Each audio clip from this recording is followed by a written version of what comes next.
Buenas noches. Estos días han sido días muy difíciles en nuestra nación. ¿Y qué decir nuestra nación? El continente americano.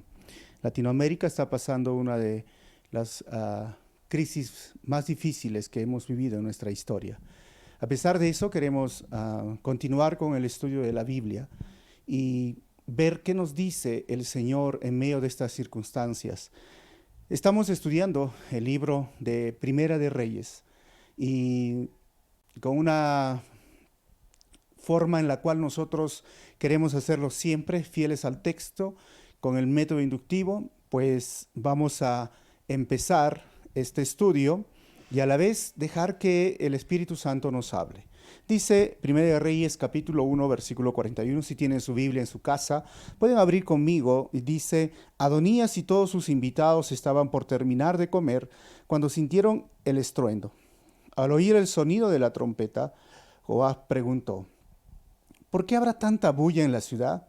Aún estaba hablando cuando llegó Jonatán, hijo del sacerdote Abiatar. Entra, le dijo Adonías, un hombre respetable como tú debe de traer buenas noticias. No es así, exclamó Jonatán. Nuestro señor el rey David ha nombrado rey a Salomón. También ha ordenado que el sacerdote Sadoc, el profeta Natán y Benaías, hijo de Joiada, con los quereteos y los peleteos monten a Salomón en la mula del rey. Sadoc y Natán lo han ungido como rey en Gijón. Desde allí han subido lanzando gritos de alegría y la ciudad está alborotada. A eso se debe tanta bulla. Además, Salomón se ha sentado en el trono real y los funcionarios de la corte han ido a felicitar a nuestro señor, el rey David. Hasta le desearon que su Dios hiciera el nombre de Salomón más famoso todavía que el de David y que engrandeciera el trono de Salomón más que el suyo. Ante eso, el rey se inclinó en su cama y dijo: Alabado sea el Señor, Dios de Israel, que hoy me ha concebido ver a mi sucesor sentarse en el trono. Al oír eso, todos los invitados de Adonías se levantaron llenos de miedo y se dispersaron. Adonías, por temor a Salomón, se refugió en el santuario, en donde se agarró de los cuernos del altar. Vamos a orar. Señor, te damos gracias en esta noche, en este momento que estamos estudiando tu palabra. Te damos gracias primeramente porque tú reinas en nuestra vida, en nuestro corazón, a pesar de las circunstancias que vivimos en medio de tanta inseguridad.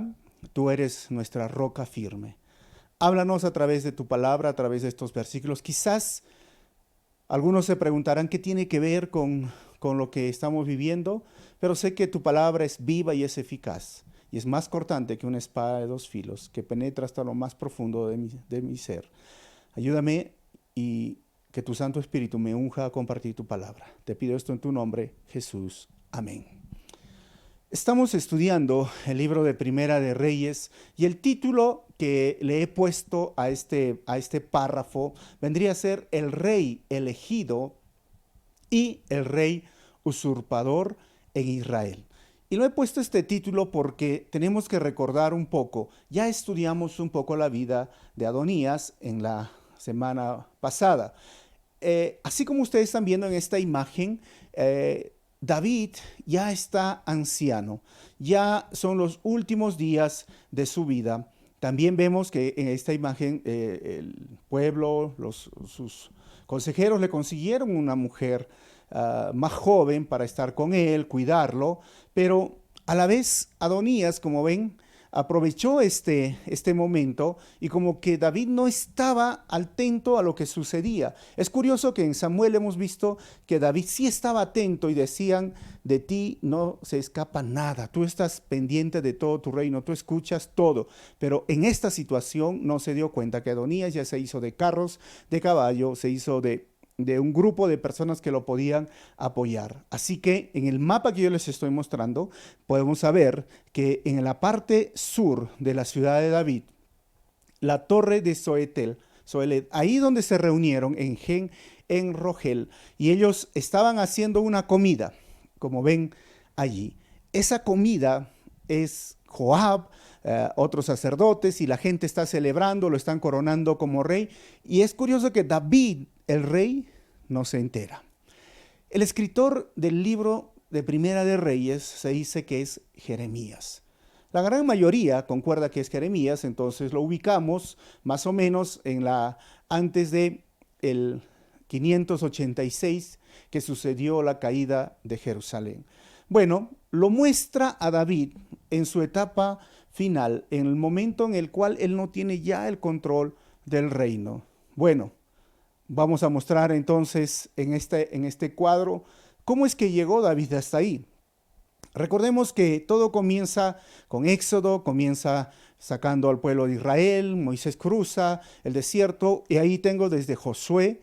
Josué, esta etapa se la conoce como la época de los jueces. Josué, luego viene Jueces, Ruth y Primera de Samuel. Se conoce la etapa de los jueces, donde hay 13 jueces que van a ser usados por el Señor. Luego vemos a Ruth y Boaz, y luego tenemos los primeros capítulos de Primera de Samuel, que esto es el proceso en el cual se iba a convertir en la monarquía unida. Ya en el siguiente versículo o capítulo, en los comienzos del libro de Samuel, el pueblo hace un pedido y quiere un rey. Y esto se lo conoce como la etapa de la monarquía unida. Saúl llega a ser el primer rey, David es el segundo rey, y ya estamos entrando justo cuando Segunda de Samuel termina, cuando David hace un censo y mueren muchas personas, y Primera de Reyes comienza cuando David ya está muy anciano, y a partir de este capítulo vamos a ver el reinado de Salomón hasta el capítulo 11, así que bienvenidos, vamos a estudiar esto. Luego el reino se divide y ese llega a ser la etapa de la monarquía dividida. Está en Primera de Reyes, está Israel y Judá, ahora el norte y el sur. El año 722 Asiria conquista Israel, y luego vamos a ver que solamente la última parte de Segunda de Reyes queda Judá. El año 586 es llevado por los babilónicos. Ahí, en esa última parte, es donde se escribe este libro de Primera de Reyes, donde narra la historia de cómo el pueblo de Israel y el pueblo de Judá, teniendo ya la división, ahora actúan frente a los mandamientos que deberían de obedecer del Señor. Cada uno, en todo esto lo que estamos viendo en este cuadro, va a tener un trato personal con el Señor. Algunos van a ser obedientes, algunos, muy pocos. La gran mayoría desobedientes, pero cada uno va a sufrir las consecuencias de su desobediencia delante del Señor. Así que más de 40 reyes, bienvenidos. Todos los miércoles vamos a seguir estudiando y espero que continúen con nosotros en esta serie de Reyes y Tronos que vamos a comenzar hoy. Ya es la segunda parte. Bueno, estamos con David. David, así como pueden ver en este cuadro, tuvo un momento de avanzar. Es decir, miren, tenía 14 años, estaba ahí pasteando las ovejas, venció al oso, luego vence a Goliat, aproximadamente a esa edad, luego es alabado por el pueblo, la gente gritaba, lo aclamaba más que a Saúl, lo vuelve general del ejército, luego llega a ser rey de Israel y luego llega a ser adorado, a un adorador, en potencia, canta los salmos y luego llega a ser un conquistador. Hasta ahí vemos el clímax, la subida de David. Pero también vemos que la flecha se inclina cuando llega el capítulo 11 de Samuel, donde peca con Betsabé, comete un asesinato con Urías, y luego llegan los problemas con sus hijos, como ustedes ven en el declive que va pasando poco a poco. Luego viene el problema del censo y ahora Adonías usurpa el reino. Ahora, este es el momento final de la vida de David. Pareciera que cuando comenzamos este capítulo 1, el escritor de Reyes trata de recordar en qué momento el reino se complicó para David. Si bien es cierto que Dios lo perdonó, la gracia, la misericordia vino sobre él, pero vino un profeta. Y este profeta le dijo: la espada nunca se apartará de tu casa. ¿Y saben quién fue ese profeta? Natán. Y Natán entra en escena.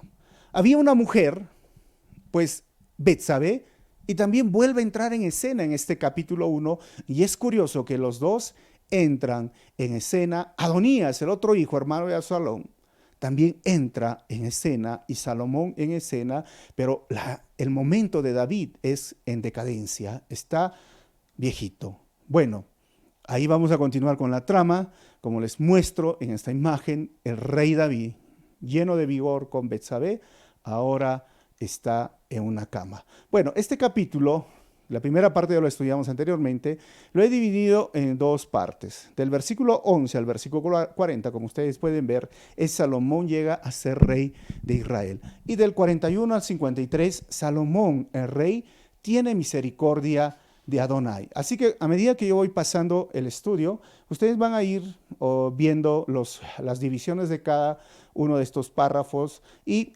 el título que se le va a dar. Versículo 11 vamos a leer rápido porque hay mucha lectura. Dice, por eso Natán le preguntó a Betsabé, la madre de Salomón, ya sabes que Adonías, el hijo de Jaquit, se ha proclamado rey a espaldas de nuestro señor David. Miren, empezando este versículo 11, ¿quién entra en escena? Natán. Yo me pregunto, ¿era la función del sacerdote armar todo este escenario?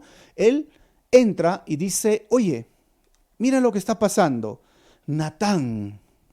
Es curioso que el escritor lo pone de ser un sacerdote, de ser un profeta, de ser alguien que representaba, era la voz de Dios para el pueblo. Ahora en su momento empieza a ser, ¿cómo podríamos decir? Alguien que quiere orquestar o formar.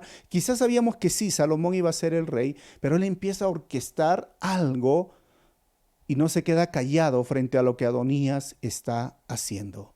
Entra en escena de esta forma. ¿Y qué sucedió? Versículo 12, vamos a seguir leyendo. Dice el texto, pues, si quieres salvar tu vida y la de tu hijo Salomón, déjame darte un consejo, le dice a Betsabé. 13, ve a presentarte ante el rey David y dile, ¿acaso no le había jurado su majestad a esta servidora suya que mi hijo Salomón lo sucedería en el trono? ¿Cómo es que ahora el rey es Adonías? Miren, no hay una referencia clara de si se dijo alguna vez que Salomón iba a ser el rey, pero vamos a leer Primera de Crónicas, capítulo 22, versículos 5 al 9. Dice, mi hijo Salomón, dice David, pensaba David, es muy joven e inexperto, y el templo que hay que construir para el Señor debe ser el más grande y famoso de toda la tierra.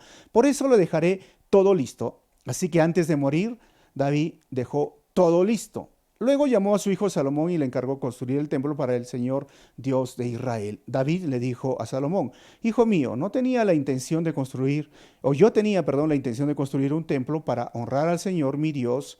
Versículo 8, pero el Señor me dijo, ante mis propios ojos has derramado mucha sangre y has hecho muchas guerras en la tierra, por eso no serás tú quien me construya un templo. 9, pero tendrás un hijo que será un hombre pacífico. Yo haré que los países vecinos que sean sus enemigos lo dejen en paz. Por eso se llamará Salomón. Durante su reinado yo le daré a Israel paz y tranquilidad. Esta es la única referencia en Crónicas que encontramos que la intención de David era sí que Salomón sea el rey.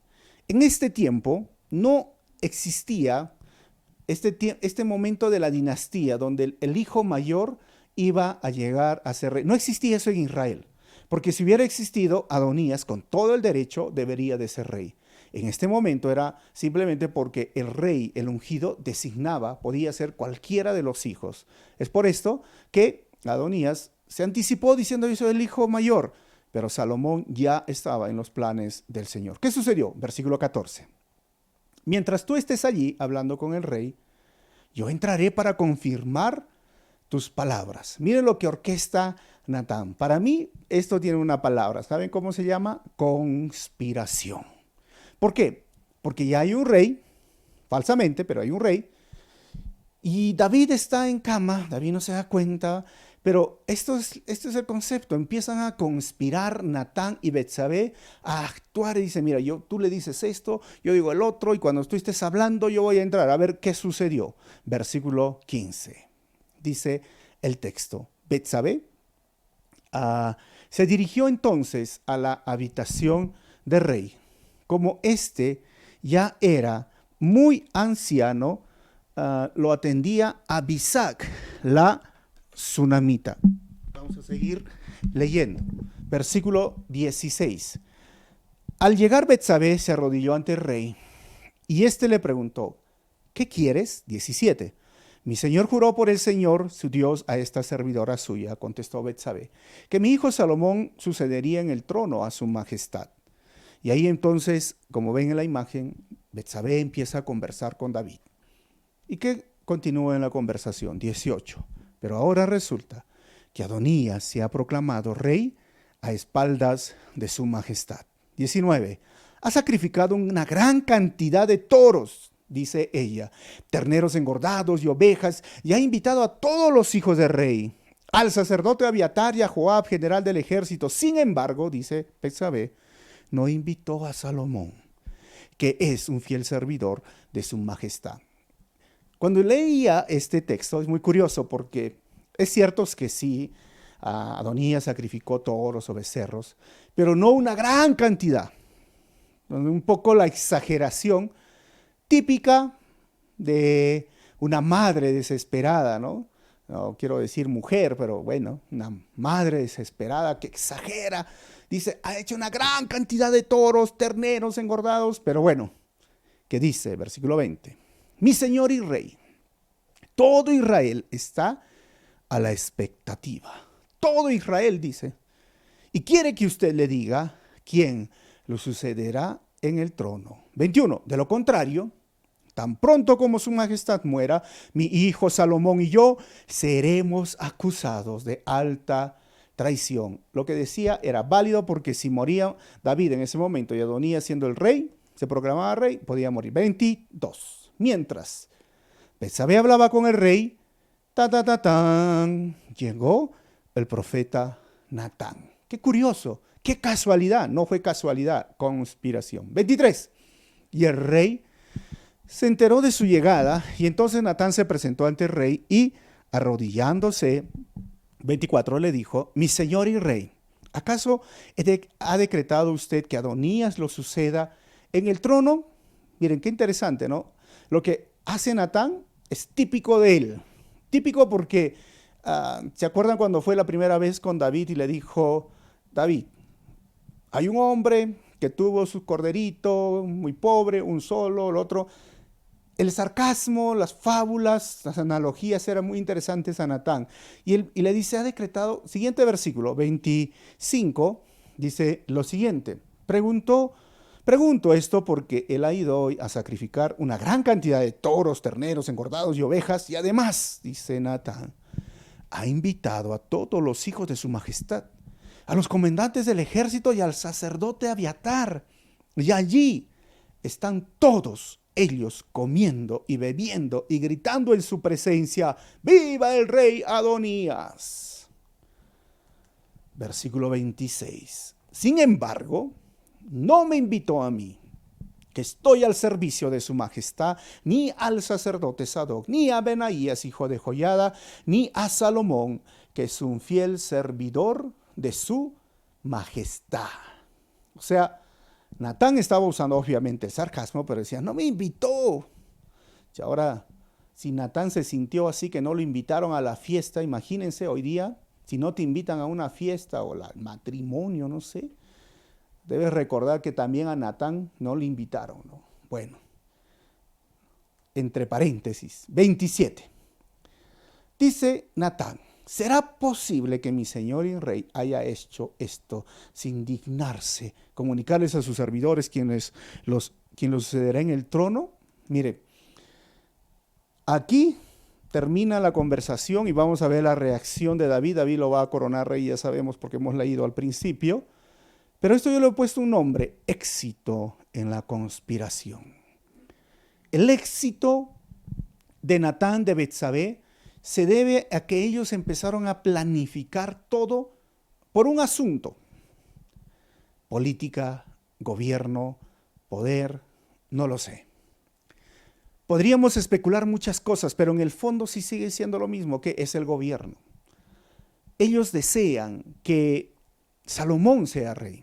Ellos. Obviamente Dios estaba en sus planes y David, pero están haciendo algo para darle una ayudadita. Hermanos, Como ustedes pueden ver ahí, la política está llena de conspiraciones.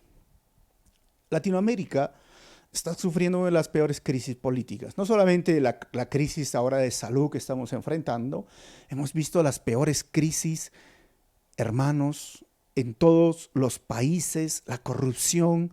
Hay una empresa que ha corrompido a más de 3 o 4 naciones. Los gobiernos están sufriendo esto, no solamente el presidente o desde del Congreso. Nuestro país está sufriendo una crisis de gobierno. No tenemos Congreso. En otros lugares, los gobernantes o los gobernadores de regiones o los alcaldes están haciendo muchas cosas. Pensamos que iba a salir uno, luego sale el otro. Conspiraciones. La política está llena de conspiraciones. Muchos se desaniman.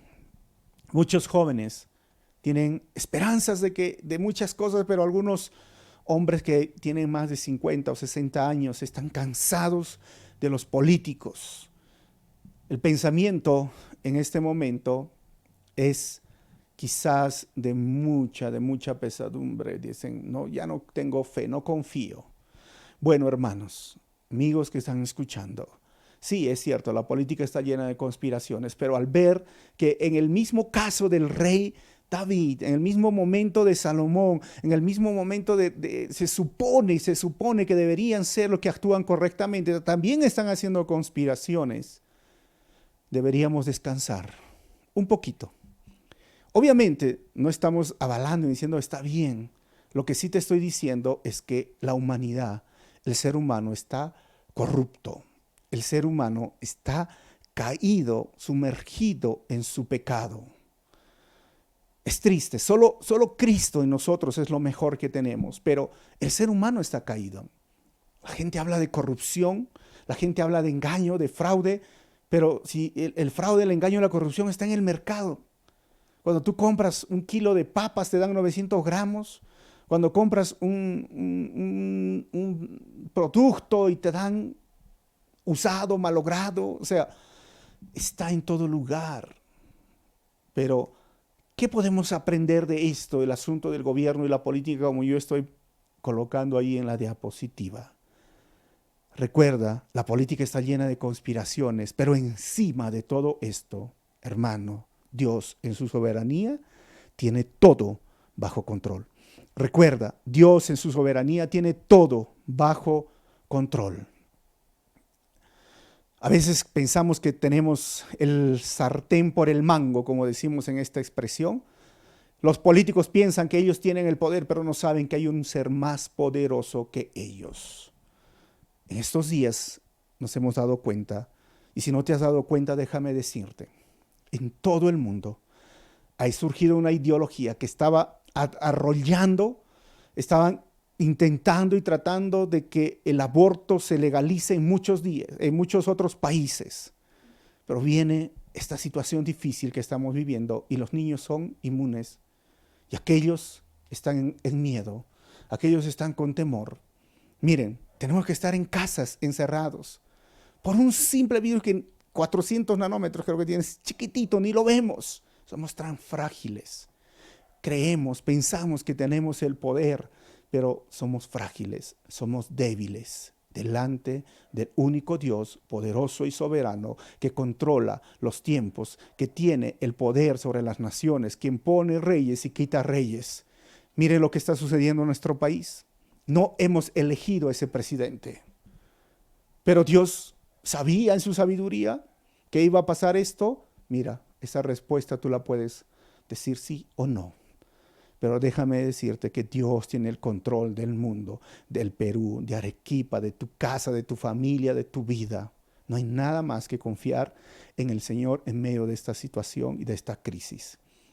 Me pone en un lado temeroso no de miedo, sino ¿quién es mi Dios? Al profeta Daniel le dijo, mira, yo soy el soberano, quien pone reyes y quita reyes. Mira, tú piensas que este reino babilonio es el poderoso y el grande. Va a venir otro rey. Yo voy a levantar otro reino que va a derrumbar a este reino. Y así es Dios. Confiemos y dejemos que el Señor nos guíe. Continuamos con la historia. Versículo 28. ¿Qué sucedió? Dice el texto: al oír esto, el rey David ordenó: llamen a Betsabé. Ella entró y se quedó de pie ante el rey. 29. Entonces el rey le hizo este juramento: tan cierto como que vive el Señor, que me ha librado de toda angustia. Miren, hermanos, me llama la atención y lo he vuelto a poner en otro color: el Señor me ha librado de toda angustia. David aproximadamente tenía 70 años. 14 años tenía cuando el Señor básicamente lo llamó, según Josefo. Habían pasado años y él dijo: el Señor me ha librado de toda angustia. Qué verdad más fuerte salen de los labios de David. Qué verdad de un hombre que ha vivido y ha pasado guerras y conflictos y dificultades. Miren, cuando estaba frente a ese oso, ese león, él podía decir: el Señor me ha librado. Cuando estaba frente a Goliat, tú no pienses que él estaba ahí todo tranquilo. Él tenía temor porque podía perder su vida, pero era valiente en el nombre del Señor. Él fue a batallas, él fue y conquistó reinos. Él estuvo solo cruzando el desierto, él estuvo en cuevas, en todo lugar. Y él decía: el Señor me ha librado de toda angustia. Él escribió el Salmo 23 que dijo: aunque ande en valle de sombra o de muerte, tú estarás conmigo. Hermano, esta es una verdad que a ti debería de recordarte quién es tu Señor. Yo he puesto en esta diapositiva: al ver yo mi pasado, solo puedo decir que el Señor me ha librado de toda angustia también. No soy tan joven, tampoco tan viejo, hermanos, pero bueno, un poquito joven, me quedan algunos años de juventud, unos 20 añitos. Pero dice claramente, David recuerda que el Señor lo ha librado. Yo también podría decir: he pasado momentos difíciles en mi vida. He pasado momentos de angustia. He pasado momentos llorando, triste, pensando que no hay salida, que no hay oportunidad más de vivir. Hemos vivido, los que recuerdan el momento de cuando hubo un paquetazo, no había que comer. Teníamos que formar colas yendo acá a la avenida de la Marina, dormir para conseguir 5 kilos de arroz, de azúcar. Hemos pasado momentos difíciles como nación, como familia, como persona, pero yo también podría decir como David: en todas ellas el Señor me ha librado de mi angustia. Confía en el Señor, hermano. Te hago una pregunta. ¿Tú lo puedes decir? ¿Tú puedes decir que el Señor te ha librado de toda angustia? ¿Realmente puedes decir eso? Yo sí lo puedo decir, lo puedo gritar, porque eso es mi Señor. Pero, ojo, si es así, entonces confía en el único Señor que sabe cómo librar del día de la angustia. Todo lo que estamos viviendo, hermanos, va a pasar. Todo va a pasar. Y creo que al terminar estos días, vamos a encontrar buenas cosas. Y una de las cosas que yo veo es el poder pasar tiempo en familia. Aquello que muchas veces no tengo tiempo, ahora tienes tiempo. El otro es que puedes aprovechar a hacer algunas cosas que dejaste pendiente en casa, lo puedes hacer. Ahora también puedes tener más tiempo para fortalecer y levantar el altar familiar en casa, haciendo estudios bíblicos, cantando, o ejercitando tu cuerpo, o leyendo algunos libros. Miren, hay muchas formas. Sé que después de estos días las cosas van a cambiar en tu vida y en tu familia. Sé que después de estos días las cosas van a cambiar en nuestro país y créame, en el mundo. Porque, ¿sabes? Dios es el Dios soberano, que tiene toda la sabiduría y tiene más conocimiento que nosotros. Y sabe por qué están pasando estas cosas. Nosotros somos los que tenemos que aprender a entender los propósitos divinos y soberanos de Dios, que muchas veces no nos agradan, es cierto, bajo nuestra perspectiva, pero Dios sabe lo que hace. Voy a continuar y vamos a terminar pronto. Versículo 30, dice el texto: te aseguro que hoy cumpliré lo que te juré por el Señor, el Dios de Israel. Yo te prometí que tu hijo Salomón me sucederá en el trono y reinará en mi lugar. 31. Ahora Salomón empieza a ver los preparativos. Dice: Betsabé se inclinó ante el rey y postrándose rostro en tierra exclamó: que viva para siempre mi señor el rey David. 32. David ordenó, llamen al sacerdote Sadoc, al profeta Natán y a Benaías, hijo de Joiada. Cuando los tres se presentaron ante el rey, 33, este les dijo, tomen con ustedes a los funcionarios de la corte, monten a mi hijo Salomón en mi propia mula y llévenlo a Gijón. Ojo, era así una mula. El rey tenía una mula, así como ven en la imagen. Las mulas eran prohibidas en el pueblo de Israel, o sea, según el pacto, el Levítico, el Deuteronomio, no podían tener mulas. Los burros sí. Entonces las mulas eran carísimas porque eran importadas. Y solo el rey podía tener una mula. No, hoy día hay mulas, acá cada quien quiere las mulas. Pero en ese tiempo las mulas eran apreciadas, queridas. Y cualquiera que se montaba en la mula del rey, ¿sabes qué? Era sinónimo de muerte. Así que lo montan en la mula, 34, para que el sacerdote Sadoc y el profeta Natán lo unjan como rey de Israel. Así que fue montado en la mula, dice, toquen luego la trompeta y griten, ¡viva el rey Salomón! 35, después de eso regresen con él para que ocupe el trono en mi lugar y me suceda como rey. Él iba a ceder el asiento, pues he dispuesto que sea él quien gobierne a Israel y a Judá. 36, que así sea, le respondió Benaías, hijo de Joiada, que así lo confirme el Señor, Dios de su majestad. 37, que así como el Señor estuvo con su majestad, esté también con Salomón, y que engrandezca su trono aún más que el trono de mi Señor, el rey David. 38, el sacerdote Sadoc, el profeta Natán y Benaías, hijo de Joiada, y los quereteos y los peleteos montaron a Salomón en la mula del rey David y lo escoltaron mientras bajaban hasta Gijón. 39. Allí el sacerdote Sadoc tomó el cuerno de aceite que estaba en el santuario, ojo, y ungió a Salomón. Tocaron entonces la trompeta y todo el pueblo gritó, ¡viva el rey Salomón! ¡Viva el rey Salomón! ¡Viva el rey Salomón! Eso es lo que gritaban, hermanos. Y ese aceite que ustedes ven ahí, era el aceite del santuario, un aceite de oliva mezclado con especias, mirra, canela aromática. Todas estas especias las echaban y era especial. Ahora, en esta figura ustedes ven, están ungiendo a Salomón como el rey hoy. Llegamos al término del reinado de David y empieza el reino de Salomón. 40, ¿qué dice? Luego, todos subieron detrás de él, tocando flautas y lanzando gritos de alegría. Empezó la fiesta, empezó la música. Era tal el estruendo, dice, que la tierra temblaba. Ahí ven, hermanos, están celebrando, alegrándose, porque un rey ahora más joven, más guapo, no sé, más inteligente, porque eso es lo que decía el texto, no había hombre más sabio que Salomón, empieza a reinar en lugar de su padre. 41 en adelante, Salomón es ungido como rey y ahora Adonías escucha el alboroto. 41 dice, Adonías y todos sus invitados estaban por terminar de comer cuando sintieron el estruendo y al oír el sonido de la trompeta, Joab preguntó, ¿por qué habrá tanta bulla en la ciudad?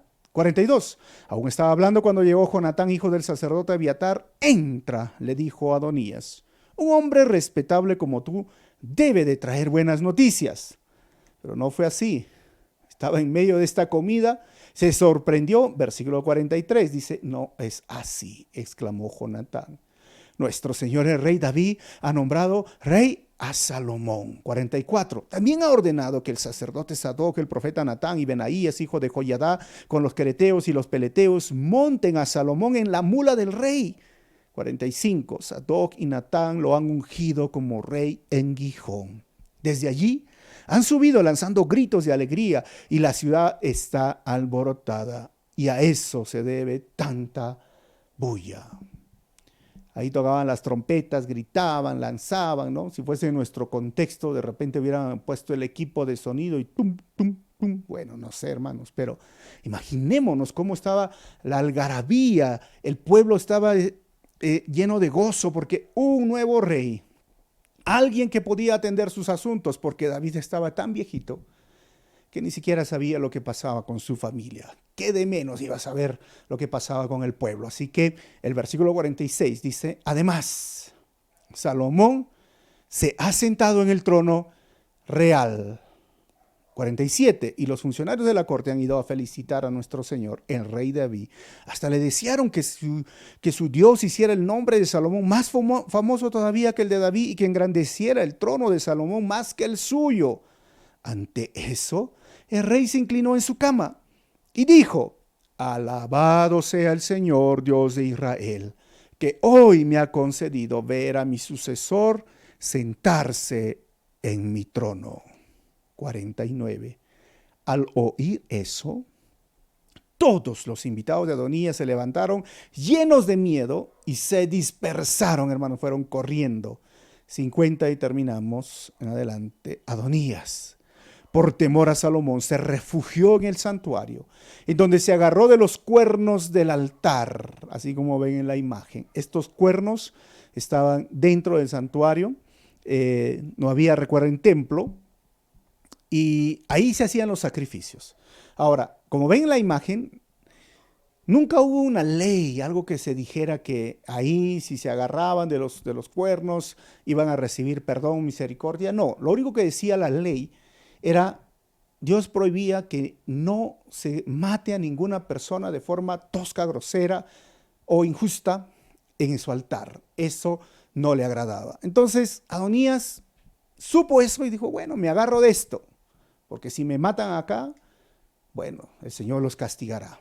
O me libro porque no van a poder hacerlo o querer hacerlo porque al final la ley también decía que no era bueno. Hemos encontrado una réplica, como pueden ver en la imagen, y cualquier parecido con la realidad es pura coincidencia, pero ese era más o menos el altar del sacrificio y esos eran los cuernos que dice este texto. Hermanos, muchos esperan el último momento para acercarse a Dios buscando misericordia. Así como Adonías, así como lo estoy mostrando, las personas, es triste, pero Adonías pudo esperar para no caer en esto. Joab, Abiatar y todos ellos cometieron un error, pero hasta que no les llegó la amenaza de muerte, hasta que su vida no estaba en riesgo, ellos no recapacitaron y no se dieron cuenta. Por eso digo, muchos esperan el último momento para acercarse a Dios buscando misericordia. Que no sea tu caso. Hoy es el momento de buscar misericordia por tu vida. Hoy. No esperes el último momento, hermano. Hoy es el día de pedir misericordia al único dador de la vida. No esperes, como hoy tristemente algunos han esperado comprar algo de productos en medio de esta situación cuando ya no había productos. Han arriesgado y arriesgan su vida por buscar algo. Cuando se les advirtió, se les habló, se les dijo muchas cosas. Hoy las personas se arriesgan en su vida. Hoy sí es un riesgo de vida o muerte.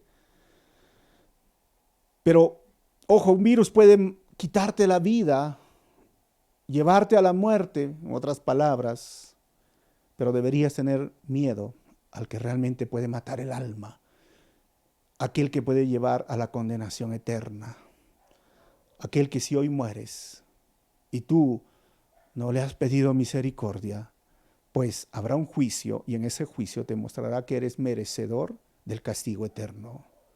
Hoy Dios extiende su misericordia a ti, hermano, amigo, si estás escuchando. Tu vida puede estar en peligro, una vida física, pero yo te estoy hablando de tu vida eterna, está en peligro. Si tú no has nacido de nuevo, si no reconoces a Jesucristo como Señor y Salvador, si no te agarras de la cruz, como se agarró Adonías de ese altar, de ese cuerno, si no te agarras de las promesas del Señor, créeme, vas a morir por toda la eternidad. Y siempre les digo, el que nace 2 veces, muere una vez. Y el que nace solo una vez, muere 2 veces. ¿A qué me refiero con esto? Tú naces por el vientre de tu madre, pero tienes que nacer de nuevo. Naces 2 veces y solo mueres una vez. ¿Qué es? La muerte física, te llevan al entierro, al panteón, pero vives por toda la eternidad, porque has nacido 2 veces. Pero si naces solo una vez, solamente por el vientre de tu madre, y no naces de nuevo, vas a morir 2 veces. Vas a morir, te llevan al panteón o al funeral, pero también vas a morir La muerte segunda se llama el infierno, la condenación eterna. No esperes el último momento para pedir misericordia al Señor. Adonías, ahora regresamos, 51, dice: no faltó quien fuera a decirle a Salomón: Adonías tiene miedo de su majestad y está agarrado de los cuernos del altar. Ha dicho: quiero que hoy mismo jure el rey Salomón que no condenará a muerte a este servidor suyo. 52, Salomón respondió: sí, demuestra que es un hombre de honor, no perderá ni un cabello de su cabeza, pero si se le sorprende en alguna maldad, será condenado a muerte. 53, acto seguido, el rey Salomón mandó que lo trajera. Cuando Adonías llegó, se inclinó ante el rey Salomón y éste le ordenó que se fuera a su casa. Esto es el primer acto de Salomón. El primer acto es misericordia. Hacer lo que hizo Adonías merecía la muerte. Ahora Salomón era el rey y tenía todo el derecho de condenar a muerte a su hermano. Pero él le muestra misericordia. Es interesante. Pero a la vez, lo triste en el fondo queda que el reinado de David se complicó. A pesar que el profeta le dijo: mira, siempre va a haber alguien en tu trono, hasta el momento de que llegue nuestro Señor, el Rey de Reyes, se complicó. La caída, el momento, la debilidad le trajo consecuencias serias a David. Ahora, a partir de la siguiente semana, vamos a ver qué sucede con Salomón. Cada uno de estos reyes va a tener una relación específica con el Señor. El Señor siempre les va a decir, les va a demandar: obedezcan, obedezcan. Y vamos a ver cuánto obedecen. Y cada uno sufrirá las consecuencias de su desobediencia. Pero Salomón empieza su reinado también de una forma complicada. Hubiera sido diferente, digo hubiera, pero las cosas están así en este momento. Vamos a ver cuando se inclina y ahora terminamos con 4 conclusiones finales. Número 1. Los políticos pueden conspirar o hacer muchas cosas por el poder, pero al final, recuerda, hermano, Dios es quien guiará el rumbo de la humanidad. Recuerda eso. Quizá nos desanime, digamos: pero hay tanta conspiración, tanta corrupción, tantas cosas. Mi hermano, Dios, el soberano, tiene el control.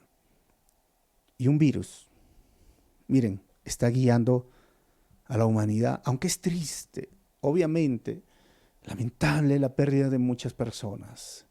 Pero recuerden que hay un Dios soberano que sabe cómo se hacen las cosas. Y también recuerda que nadie de nosotros merece ser salvo. Nosotros merecemos la condenación eterna.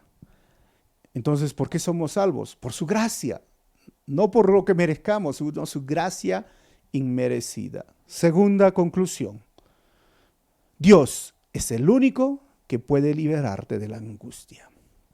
Debemos de seguir confiando en Él aún en medio de la crisis. Repito, hermano, Dios es el único que puede librarte de la angustia y debemos de seguir confiando en Él aún en medio de la crisis. Va a pasar, recuérdalo, va a pasar. Tercera conclusión: Dios tiene misericordia de ti y aunque sea tu último recurso hoy, recuerda, Dios sigue teniendo misericordia de ti. Y cuarto, el pecado trae consecuencias serias. David lo supo y lo sabe ahora, a pesar de que han pasado años, hermanos, 70 años, seguía sufriendo las consecuencias de su pecado. Y Dios tratará, el pecado trae consecuencias serias y Dios tratará con cada uno de forma personal. Mi consejo: arrepiéntete antes que sea tarde. Vamos a cerrar nuestros ojos y vamos a orar. Y yo te quiero animar. Si estás con miedo, si estás con inseguridad, si no sabes lo que va a venir de acá a unas 2 semanas, recuerda, Dios te va a librar de la angustia. Así como estuvo con David en medio de las dificultades, así cuando estuvo con David en medio de ese desierto, o aún enfrentando cualquier circunstancia difícil, Dios está en tu hogar. Dios está contigo, Dios está a tu lado, hermano. Confía en el Señor. Y lo segundo, que si tú estás escuchando hoy y no estás seguro de tu salvación, no estás seguro de haber nacido de nuevo, no estás seguro que si hoy pierdes la vida te vas a ir al cielo, bueno, recurre a la misericordia de Dios. Porque uno le dice, Señor, perdóname, hoy me quiero arrepentir, hoy quiero cambiar mi vida, hoy quiero reconocerte como mi Señor y Salvador. Cierra tus ojos y te voy a ayudar y vamos a orar todos juntos. Tú le puedes decir así al Señor, Señor Jesús, en esta noche yo reconozco que necesito de ti. En estos momentos siento miedo, siento angustia y solo recurro a ti por misericordia. Ten misericordia de mí, ten misericordia de mi familia, ten misericordia de mi nación, ten misericordia del mundo, Señor. Sálvame. Yo te pido que me perdones y no quiero volver a hacer lo malo. Quiero ser hijo o hija tuya, Señor. Gracias, Señor. Si has hecho esa oración, déjame orar ahora por ti. Señor, mira a cada persona que está detrás de esta señal. Donde ellos están, tú estás. Yo te pido que pongas paz en su corazón. Y si hay hermanos que están escuchando esta transmisión y están con miedo, con inseguridad, pon paz en su corazón, Señor. Tú sabes librar a nosotros de la angustia. Tú siempre estás al lado de nosotros. Tú nunca nos vas a dejar. Tu palabra dice, Señor, aunque padre o madre nos dejaran, tú nunca nos vas a dejar. Y tú estarías con nosotros todos los días hasta el fin del mundo. Creo en tus promesas. Pon paz en medio de la tormenta. Pon tranquilidad en medio de tanta inseguridad. Pon fortaleza, Señor, en lugar del miedo. Pon, Señor, seguridad en lugar de esa inseguridad. Y yo te pido sobre todo, Señor, que estos días sean días de cambios en las familias, en la vida de las personas. Yo te pido, Señor, que saques lo mejor de nosotros en estos días. Seas alabado y glorificado. Te alabamos, te pedimos todo esto en tu nombre, amado Señor Jesucristo. Amén. Dios los bendiga. Nos vemos la próxima transmisión.